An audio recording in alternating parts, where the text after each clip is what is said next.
तर भावांना अखंड 5 दिवसाच्या सुट्टीनंतर आपलं कॉलेज पुन्हा चालू झालं. आलो नाक्यावर बघतो तर काय आज स्वप्नील कसाळे यांचं आगमन सोहळा होता, त्यामुळे पोस्टर बिस्टर लावलेली.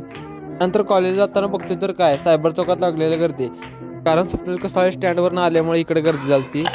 हे 3 त्रिदेव येणार म्हणून एवढी गर्दी झाली आणि सगळं पोस्टर बिस्टर लावून जाम केलं, कारण इकडंच NH4 हायवे येतोय.